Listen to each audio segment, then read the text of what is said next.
Une nuit, tome Traduit par Antoine Galland.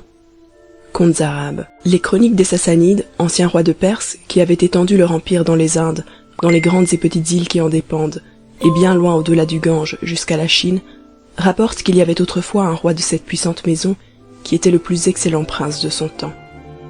Il se faisait autant aimer de ses sujets par sa sagesse et sa prudence, qu'il s'était rendu redoutable à ses voisins par le bruit de sa valeur et par la réputation de ses troupes belliqueuses et bien disciplinées. Il avait 2 fils. L'aîné, appelé Schahriar, digne héritier de son père, en possédait toutes les vertus, et le cadet, nommé Schahzenan, n'avait pas moins de mérite que son frère. Après un règne aussi long que glorieux, ce roi mourut, et Schahriar monta sur le trône. Schahzenan, exclu de tout partage par les lois de l'Empire, et obligé de vivre comme un particulier, au lieu de souffrir impatiemment le bonheur de son aîné, mit toute son attention à lui plaire. Il eut peu de peine à y réussir.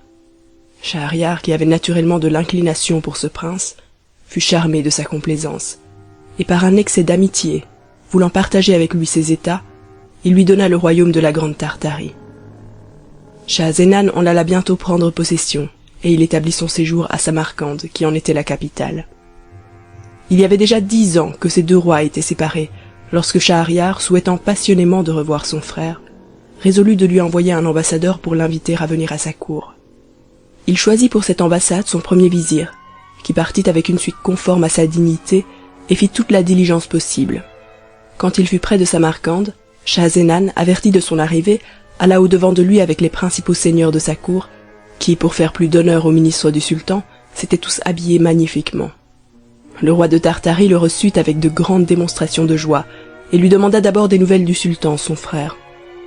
Le vizir satisfit sa curiosité, après quoi il exposa le sujet de son ambassade. Schahzenan en fut touché. « Sage vizir, dit-il, le sultan mon frère me fait trop d'honneur, et il ne pouvait rien me proposer qui me fût plus agréable. S'il souhaite de me voir, je suis pressé de la même envie. Le temps qui n'a point diminué son amitié n'a point affaibli la mienne. Mon royaume est tranquille, et je ne veux que 10 jours pour me mettre en état de partir avec vous. Ainsi, il n'est pas nécessaire que vous entriez dans la ville pour si peu de temps. Je vous prie de vous arrêter dans cet endroit et d'y faire dresser vos tentes. Je vais ordonner qu'on vous apporte des rafraîchissements en abondance, pour vous et pour toutes les personnes de votre suite. » Cela fut exécuté sur le champ. Le roi fut à peine rentré dans Samarcande que le vizir vit arriver une prodigieuse quantité de toutes sortes de provisions, accompagnées de régals et de présents d'un très grand prix. Cependant, Schahzenan, se disposant à partir, régla les affaires les plus pressantes, établit un conseil pour gouverner son royaume pendant son absence, et mit à la tête de ce conseil un ministre dont la sagesse lui était connue et en qui il avait une entière confiance. Au bout de 10 jours, ses équipages étant prêts, il dit adieu à la reine sa femme, sortit sur le soir de Samarcande, et suivi des officiers qui devaient être du voyage, il se rendit au pavillon royal qu'il avait fait dresser auprès des tentes du vizir. Il s'entretint avec cet ambassadeur jusqu'à minuit. Alors, voulant encore une fois embrasser la reine qu'il aimait beaucoup, il retourna seul dans son palais. Il alla droit à l'appartement de cette princesse qui, ne s'attendant pas à le revoir, avait reçu dans son lit un des derniers officiers de sa maison. Il y avait déjà longtemps qu'ils étaient couchés et ils dormaient d'un profond sommeil. Le roi entra sans bruit, se faisant un plaisir de surprendre par son retour une épouse dont il se croyait tendrement aimé.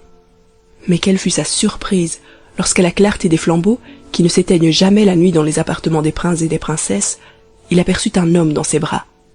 Il demeura immobile durant quelques moments, ne sachant s'il devait croire ce qu'il voyait, mais n'en pouvant douter.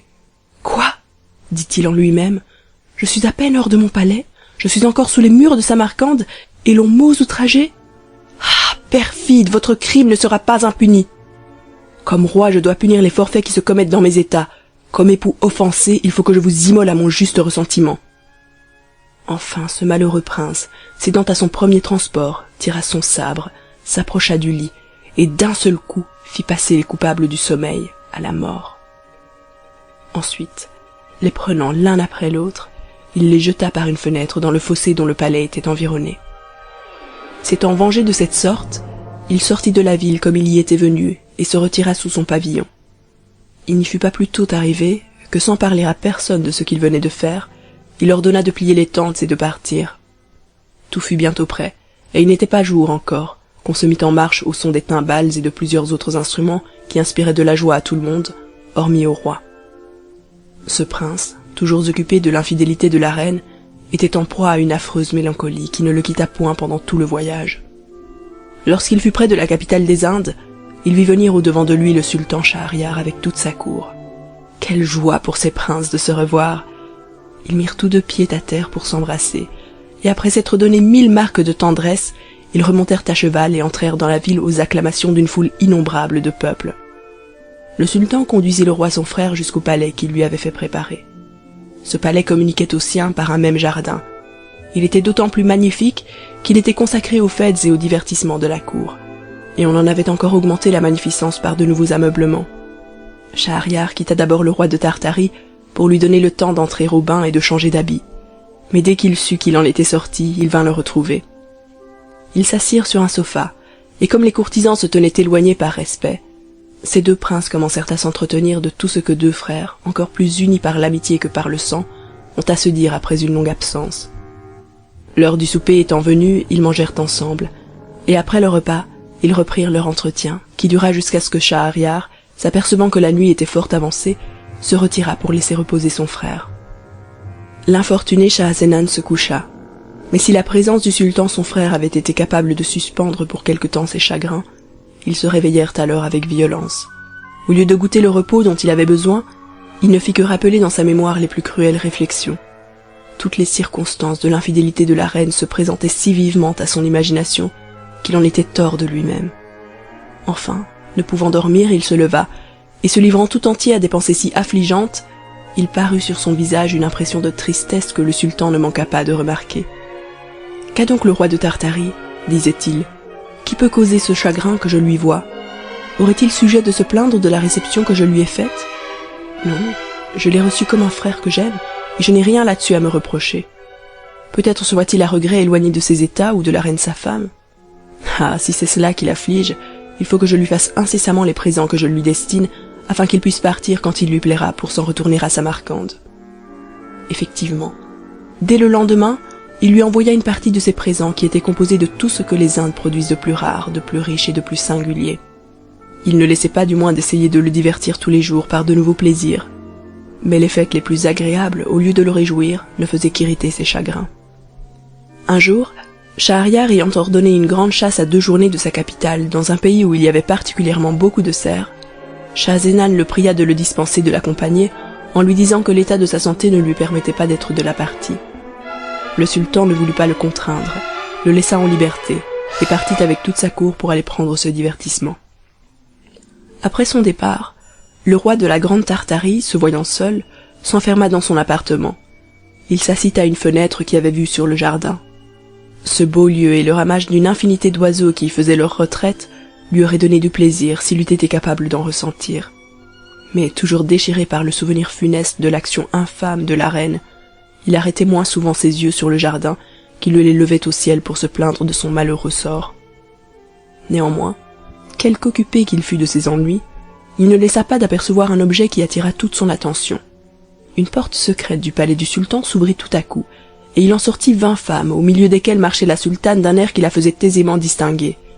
Cette princesse, croyant que le roi de la Grande Tartarie était aussi à la chasse, s'avança avec fermeté jusque sous les fenêtres de l'appartement de ce prince, qui, voulant par curiosité l'observer, se plaça de manière qu'il pouvait tout voir sans être vu. Il remarqua que les personnes qui accompagnaient la sultane, pour bannir toute contrainte, se découvrirent le visage qu'elles avaient eu couvert jusqu'alors, et quittèrent de longs habits qu'elles portaient par-dessus d'autres plus courts. Mais il fut dans un extrême étonnement de voir que dans cette compagnie, qui lui avait semblé toute composée de femmes, il y avait 10 noirs qui prirent chacun leur maîtresse. La sultane, de son côté, ne demeura pas longtemps sans amant.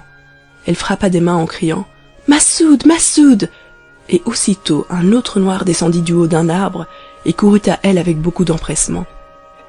La pudeur ne me permet pas de raconter tout ce qui se passa entre ces femmes et ces noirs, et c'est un détail qu'il n'est pas besoin de faire. Il suffit de dire que Schahzenan en vit assez pour juger que son frère n'était pas moins à plaindre que lui. Les plaisirs de cette troupe amoureuse durèrent jusqu'à minuit. Ils se baignèrent tous ensemble dans une grande pièce d'eau qui faisait un des plus beaux ornements du jardin. Après quoi, ayant repris leurs habits, ils rentrèrent par la porte secrète dans le palais du sultan. Et Massoud, qui était venu de dehors par-dessus la muraille du jardin, s'en retourna par le même endroit. Comme toutes ces choses s'étaient passées sous les yeux du roi de la Grande Tartarie, elles lui donnèrent lieu de faire une infinité de réflexions. Que j'avais peu raison, disait-il, de croire que mon malheur était si singulier. C'est sans doute l'inévitable destinée de tous les maris, puisque le sultan, mon frère, le souverain de tant d'États, le plus grand prince du monde, n'a pu l'éviter. Cela étant, quelle faiblesse de me laisser consumer de chagrin. C'en est fait. Le souvenir d'un malheur si commun ne troublera plus désormais le repos de ma vie. En effet, dès ce moment, il cessa de s'affliger.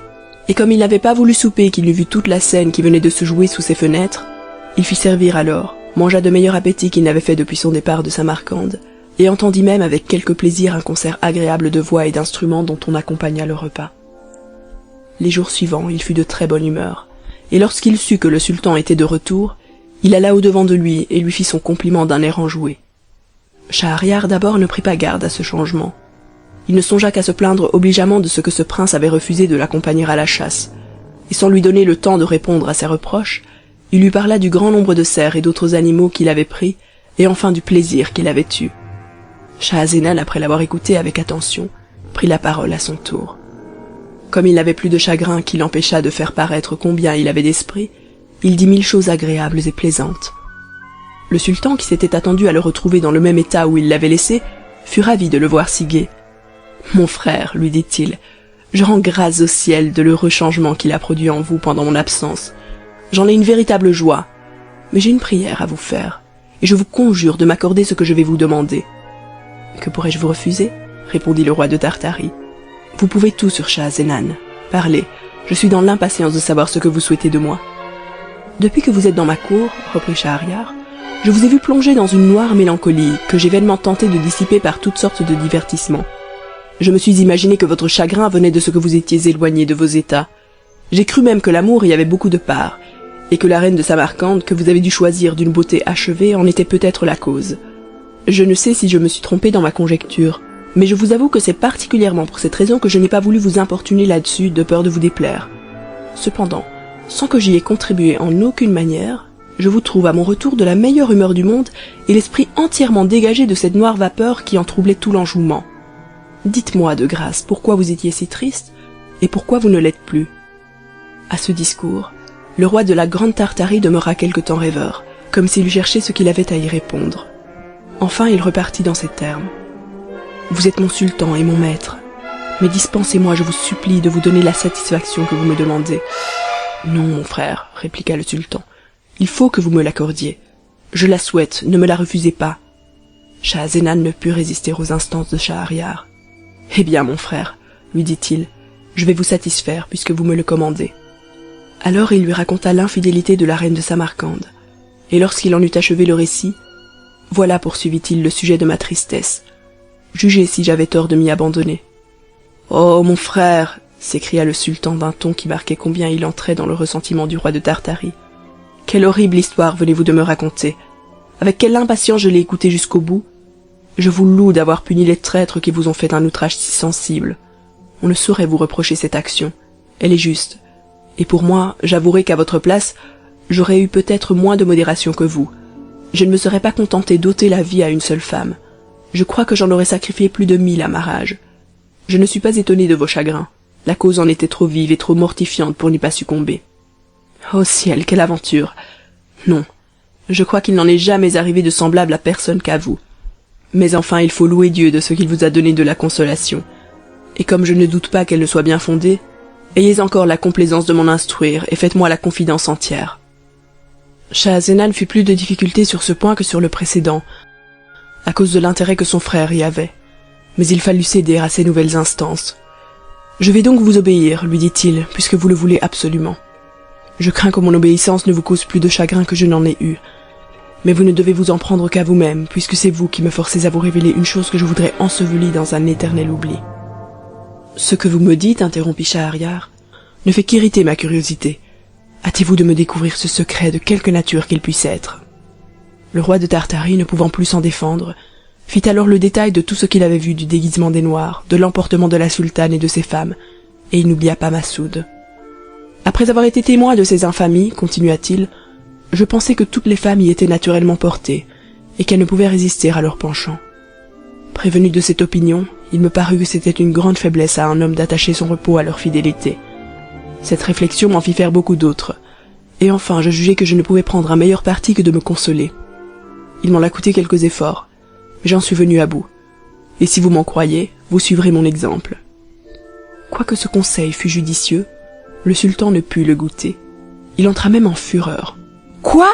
dit-il. « La sultane des Indes est capable de se prostituer d'une manière si indigne ?»« Non, mon frère, » ajouta-t-il, « je ne puis croire ce que vous me dites, si je ne le vois de mes propres yeux. Il faut que les vôtres vous aient trompé. La chose est assez importante pour mériter que j'en sois assuré par moi-même. »« Mon frère, » répondit Schahzenan, « si vous voulez en être témoin, cela n'est pas fort difficile. Vous n'avez qu'à faire une nouvelle partie de chasse. Quand nous serons hors de la ville avec votre cour et la mienne, nous nous arrêterons sous nos pavillons, et la nuit nous reviendrons tous deux seuls dans mon appartement. Je suis assuré que le lendemain, vous verrez ce que j'ai vu. » Le sultan approuva le stratagème et ordonna aussitôt une nouvelle chasse, de sorte que dès le même jour, les pavillons furent dressés au lieu désigné. Le jour suivant, les deux princes partirent avec toute leur suite. Ils arrivèrent où ils devaient camper, et ils y demeurèrent jusqu'à la nuit. Alors Schahriar appela son grand vizir, et sans lui découvrir son dessein, lui commanda de tenir sa place pendant son absence et de ne pas permettre que personne sortît du camp pour quelque sujet que ce pût être. D'abord qu'il eut donné cet ordre, le roi de la Grande Tartarie et lui montèrent à cheval, passèrent incognito au travers du camp, rentrèrent dans la ville et se rendirent au palais qu'occupait Schahzenan. Ils se couchèrent, et le lendemain, de bon matin, ils s'allèrent placer à la fenêtre d'où le roi de Tartarie avait vu la scène des Noirs. Ils jouirent quelque temps de la fraîcheur, car le soleil n'était pas encore levé, et en s'entretenant, ils jetaient souvent les yeux du côté de la porte secrète. Elle s'ouvrit enfin, et pour dire le reste en peu de mots, la sultane parut avec ses femmes et les 10 Noirs déguisés. Elle appela Massoud, et le sultan en vit plus qu'il n'en fallait pour être pleinement convaincu de sa honte et de son malheur. « Oh Dieu !» s'écria-t-il. « Quelle indignité! Quelle horreur! L'épouse d'un souverain tel que moi peut-elle être capable de cette infamie? Après cela, quel prince osera se vanter d'être parfaitement heureux? Ah, mon frère, poursuivit-il en embrassant le roi de Tartarie, renonçons tous deux au monde. La bonne foi en est bannie. S'il flatte d'un côté, il trahit de l'autre. Abandonnons nos états et tout l'éclat qui nous environne. Allons dans des royaumes étrangers traîner une vie obscure et cacher notre infortune. Schahzenan n'approuvait pas cette résolution, mais il n'osa la combattre dans l'emportement où il voyait Schahriar. « Mon frère, lui dit-il, je n'ai pas d'autre volonté que la vôtre. Je suis prêt à vous suivre partout où il vous plaira. Mais promettez-moi que nous reviendrons, si nous pouvons rencontrer quelqu'un qui soit plus malheureux que nous. »« Je vous le promets, répondit le sultan, mais je doute fort que nous trouvions personne qui le puisse être. »« Je ne suis pas de votre sentiment là-dessus, répliqua le roi de Tartarie. Peut-être même ne voyagerons-nous pas longtemps. » En disant cela, ils sortirent secrètement du palais et prirent un autre chemin que celui par où ils étaient venus. Ils marchèrent tant qu'ils eurent du jour assez pour se conduire, et passèrent la première nuit sous des arbres. S'étant levés dès le point du jour, ils continuèrent leur marche jusqu'à ce qu'ils arrivèrent à une belle prairie sur le bord de la mer, où il y avait, d'espace en espace, de grands arbres fort touffus. Ils s'assirent sous un de ces arbres pour se délasser et pour y prendre le frais. L'infidélité des princesses leurs femmes fit le sujet de leur conversation. Il n'y avait pas longtemps qu'ils s'entretenaient, lorsqu'ils entendirent assez près d'eux un bruit horrible du côté de la mer, et des cris effroyables qui les remplirent de crainte. Alors la mer s'ouvrit, et il s'en éleva comme une grosse colonne noire qui semblait s'aller perdre dans les nues. Cet objet redoubla leur frayeur. Ils se levèrent promptement, et montèrent au haut de l'arbre qui leur parut le plus propre à les cacher. Ils y furent à peine montés que, regardant vers l'endroit d'où le bruit partait, et où la mer s'était entr'ouverte, ils remarquèrent que la colonne noire s'avançait vers le rivage en fendant l'eau. Ils ne purent dans le moment démêler ce que ce pouvait être, mais ils en furent bientôt éclaircis. C'était un de ces génies qui sont malins, malfaisants et ennemis mortels des hommes. Il était noir et hideux, avait la forme d'un géant d'une hauteur prodigieuse et portait sur sa tête une grande caisse de verre, fermée à 4 serrures d'acier fin. Il entra dans la prairie avec cette charge, qu'il vint poser justement au pied de l'arbre où étaient les 2 princes, qui, connaissant l'extrême péril où ils se trouvaient, se crurent perdus. Cependant le génie s'assit auprès de la caisse, et l'ayant ouverte avec 4 clés qui étaient attachées à sa ceinture, il en sortit aussitôt une dame très richement habillée, d'une taille majestueuse et d'une beauté parfaite. Le monstre la fit asseoir à ses côtés, et la regardant amoureusement.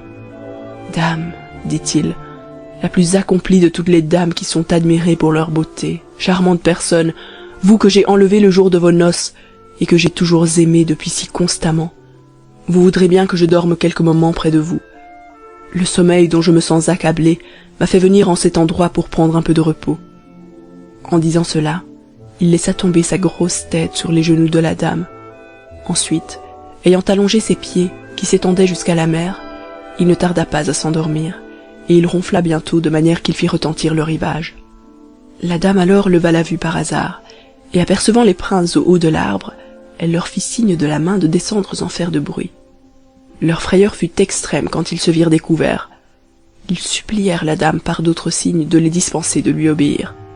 Mais elle, après avoir ôté doucement de dessus ses genoux la tête du génie et l'avoir posée légèrement à terre, se leva et leur dit d'un ton de voix basse mais animé: « Descendez! Il faut absolument que vous veniez à moi !» Ils voulurent vainement lui faire comprendre encore par leurs gestes qu'ils craignaient le génie. « Descendez donc !» leur répliqua-t-elle sur le même ton. « Si vous ne vous hâtez de m'obéir, je vais l'éveiller et je lui demanderai moi-même votre mort. » Ces paroles intimidèrent tellement les princes qu'ils commencèrent à descendre avec toutes les précautions possibles pour ne pas éveiller le génie. Lorsqu'ils furent en bas, la dame les prit par la main, et s'étant un peu éloignée avec eux sous les arbres, elle leur fit librement une proposition très vive. Ils la rejetèrent d'abord, mais elle les obligea par de nouvelles menaces à l'accepter. Après qu'elle eut obtenu d'eux ce qu'elle souhaitait, ayant remarqué qu'ils avaient chacun une bague au doigt, elle les leur demanda. Sitôt qu'elle les eut entre les mains, elle alla prendre une boîte du paquet où était sa toilette. Elle en tira un fil garni d'autres bagues de toutes sortes de façons, et le leur montrant. « Savez-vous bien, dit-elle, ce que signifient ces joyaux ?»« Non, répondirent-ils, mais il ne tiendra qu'à vous de nous l'apprendre. »« Ce sont, reprit-elle, les bagues de tous les hommes à qui j'ai fait part de mes faveurs. Il y en a 98, bien comptés, que je garde pour me souvenir d'eux. Je vous ai demandé les vôtres pour la même raison, et afin d'avoir la centaine accomplie. Voilà donc, continua-t-elle, 100 amants que j'ai eus jusqu'à ce jour, malgré la vigilance et les précautions de ce vilain génie qui ne me quitte pas. Il a beau m'enfermer dans cette caisse de verre et me tenir caché au fond de la mer, je ne laisse pas de tromper ses soins. Vous voyez par là que quand une femme a formé un projet, il n'y a point de mari ni d'amant qui puisse en empêcher l'exécution. Les hommes feraient mieux de ne pas contraindre les femmes, ce serait le moyen de les rendre sages. » La dame, leur ayant parlé de la sorte, passa leurs bagues dans le même fil où étaient enfilés les autres. Elle s'assit ensuite comme auparavant, souleva la tête du génie qui ne se réveilla point, la remit sur ses genoux et fit signe au prince de se retirer. Ils reprirent le chemin par où ils étaient venus, et lorsqu'ils eurent perdu de vue la dame et le génie, Schahriar dit à Schahzenan: « Eh bien, mon frère, que pensez-vous de l'aventure qui vient de nous arriver? Le génie n'a-t-il pas une maîtresse bien fidèle? Et ne convenez-vous pas que rien n'est égal à la malice des femmes? »« Oui, mon frère, répondit le roi de la Grande Tartarie, et vous devez aussi demeurer d'accord que le génie est plus à plaindre et plus malheureux que nous. C'est pourquoi, puisque nous avons trouvé ce que nous cherchions, retournons dans nos états, et que cela ne nous empêche pas de nous marier. Pour moi, je sais par quel moyen je prétends que la foi qui m'est due me soit inviolablement conservée. Je ne veux pas m'expliquer présentement là-dessus, mais vous en apprendrez un jour des nouvelles, et je suis sûr que vous suivrez mon exemple. » Le sultan fut de l'avis de son frère, et continuant tous deux de marcher, ils arrivèrent au camp sur la fin de la nuit du 3e jour qu'ils s'étaient partis. La nouvelle du retour du sultan s'y étant répandue, les courtisans se rendirent de grand matin devant son pavillon. Il les fit entrer, les reçut d'un air plus riant qu'à l'ordinaire, et leur fit à tous des gratifications. Après quoi, leur ayant déclaré qu'il ne voulait pas aller plus loin, il leur commanda de monter à cheval et il retourna bientôt à son palais. À peine fut-il arrivé qu'il courut à l'appartement de la sultane, la fit lier devant lui et la livra à son grand vizir avec ordre de la faire étrangler, ce que ce ministre exécuta sans s'informer quel crime elle avait commis. Le prince, irrité, n'en demeura pas là. Il coupa la tête de sa propre main à toutes les femmes de la sultane. Après ce rigoureux châtiment, persuadé qu'il n'y avait pas une femme sage, pour prévenir les infidélités de celles qu'il prendrait à l'avenir, il résolut d'en épouser une chaque nuit et de la faire étrangler le lendemain. S'étant imposé cette loi cruelle, il jura qu'il l'observerait immédiatement après le départ du roi de Tartarie, qui prit bientôt congé de lui et se mit en chemin, chargé de présents magnifiques. Schahzenan étant parti, Schahriar ne manqua pas d'ordonner à son grand vizir de lui amener la fille d'un de ses généraux d'armée. Le vizir obéit. Le sultan coucha avec elle, et le lendemain, en la lui remettant entre les mains pour la faire mourir, il lui commanda de lui en chercher une autre pour la nuit suivante. Quelque répugnance qu'eût le vizir à exécuter de semblables ordres, comme il devait au sultan son maître une obéissance aveugle, il était obligé de s'y soumettre. Il lui mena donc la fille d'un officier subalterne, qu'on fit aussi mourir le lendemain. Après celle-là, ce fut la fille d'un bourgeois de la capitale, et enfin, chaque jour, c'était une fille mariée et une femme morte. Le bruit de cette inhumanité sans exemple causa une consternation générale dans la ville. On n'y entendait que des cris et des lamentations. Ici, c'était un père en pleurs qui se désespérait de la perte de sa fille. Et là, c'étaient de tendres mères qui, craignant pour les leurs la même destinée, faisaient par avance retentir l'air de leurs gémissements. Ainsi, au lieu des louanges et des bénédictions que le sultan s'était attirées jusqu'alors, tous ses sujets ne faisaient plus que des imprécations contre lui. Le grand vizir, qui, comme on l'a déjà dit, était malgré lui le ministre d'une si horrible injustice, avait 2 filles, dont l'aînée s'appelait Scheherazade et la cadette Dinarzade. Cette dernière ne manquait pas de mérite, mais l'autre avait un courage au-dessus de son sexe, de l'esprit infiniment, avec une pénétration admirable. Elle avait beaucoup de lecture et une mémoire si prodigieuse que rien ne lui avait échappé de tout ce qu'elle avait lu. Elle s'était heureusement appliquée à la philosophie, à la médecine, à l'histoire et aux arts, et elle faisait des vers mieux que les poètes les plus célèbres de son temps. Outre cela, elle était pourvue d'une beauté extraordinaire, et une vertu très solide couronnait toutes ses belles qualités. Le vizir aimait passionnément une fille si digne de sa tendresse. Un jour qu'ils s'entretenaient tous deux ensemble, elle lui dit « Mon père, j'ai une grâce à vous demander. Je vous supplie très humblement de me l'accorder. »« Je ne vous la refuse pas, » répondit-il, « pourvu qu'elle soit juste et raisonnable. »« Pour juste, répliqua Scheherazade, elle ne peut l'être davantage, et vous en pouvez juger par le motif qui m'oblige à vous la demander. J'ai dessein d'arrêter le cours de cette barbarie que le sultan exerce sur les familles de cette ville. Je veux dissiper la juste crainte que tant de mères ont de perdre leur fille d'une manière si funeste. »« Votre intention est fort louable, ma fille, » dit le vizir, « mais le mal auquel vous voulez remédier me paraît sans remède.